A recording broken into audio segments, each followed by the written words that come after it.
Hey everyone, it's Alexander, the real Mr. Robinson, and this is my review for Onward, which is the latest movie from Pixar, aka my second parents, as I've said a couple of times on this channel. This movie takes place in a world populated by elves, centaurs, unicorns, pixies.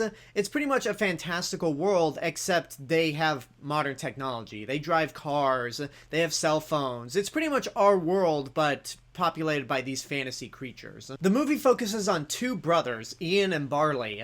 Ian is the younger brother, played by Tom Holland, and Barley is the older brother, played by Chris Pratt. Sometime before Ian was born, their father passed away, so Ian has lived his entire life without ever knowing who his dad was. However, on his 16th birthday, both of the brothers find out that their father actually was once a wizard, and he not only had a staff, but he left them a spell that would bring him back to life for just one day. So the two brothers end up using the staff and try to bring their dad back to life, except they kind of fail because the only thing that they brought back was his bottom half. So pretty much their dad is just walking around like the wrong trousers. So they only have 24 hours to bring the rest of him back, and they pretty much go on a quest to try to bring their dad back for one day. So this is another year where Pixar is going to be releasing two movies in the same year. The other movie that will be coming out later this summer is Soul. And I gotta say, between these two movies, Onward was the one that I was looking forward to the least. The trailer for Soul just looked so much better and so much more imaginative, and with Onward, I had the suspicion that it wasn't going to be good. Now, I know it's Pixar, and with the exception of Cars 2, every movie they made has been good, but whenever they release two movies in one year, you can easily tell which movie they put the most effort into and which movie they didn't. For 2015, they put more effort into Inside Out than they did The Good Dinosaur, and with 2017, they put in more effort to Coco than they did to Cars 3. So I figured that this would be the movie that they wouldn't put their effort into, mainly because the trailers didn't make it look like it was a true Pixar movie.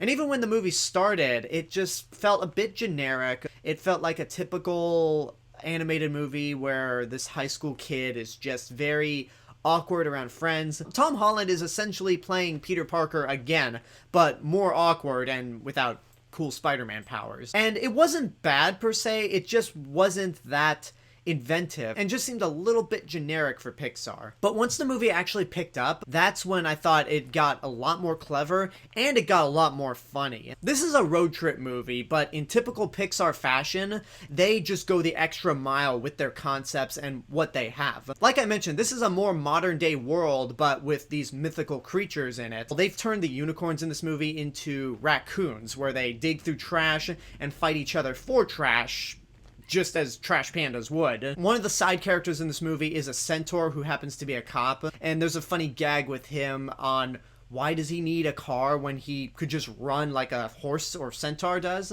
And the funniest gag for me, honestly, had to be the pixies, because the pixies in this movie are portrayed as bikers, and I thought the funniest thing about them was that it takes about 20 of these pixies to control one motorcycle. For all their tough and imitating persona, they have those high-pitched voices. It's very similar to Alpha and Up, where he's this really tough and mean-looking dog, but because his collar's broken, he's got a squeaky voice. So they play on that gag, and I honestly think it's funny. Both Chris Pratt and Tom Holland are really good together. They have really good chemistry, and they honestly are the true heart of the movie for me. The one thing I honestly didn't expect this movie to really tackle was the brother and brother relationship. I'm not going to go into too much detail because I don't want to spoil the great moments of this movie, but in a similar manner that Frozen tackles a sister and sister relationship, Onward does the same thing, but with a brother and brother relationship. And that was actually very impactful. And by the time we get to the end of the movie, in typical Pixar fashion,